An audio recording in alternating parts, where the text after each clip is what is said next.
Late him do it, you don't have any problem. But Vande Mataram के लिए एक बात आपको कहना है, बंगाल से ये सॉन्ग नेशनल सॉन्ग है एंड जनगण मन अधि इज द नेशनल एंथम है, लेकिन वंदे मातरम का पूरा गाना कभी नहीं लिया था। ओनली रविंद्रनाथ टैगोर ने कुछ लाइन, सिलेक्टेड लाइन तैयार किया था, उसी का ऊपर में Vande Mataram national song accepted हुआ था। ये भी जानकारी के लिए मैं बताया, बिकॉज आपने पूछा। पहले तो राज्यसभा ने नोटिफिकेशन दिया था कि जय हिंद बोलना नहीं चाहिए, वंदे मातरम कहना नहीं चाहिए। कल मैं बीजेपी का बात भी सुना, कोई बोला कि नेताजी को हम पसंद नहीं करते हैं।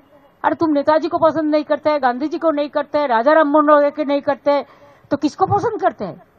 ये कैसे आया?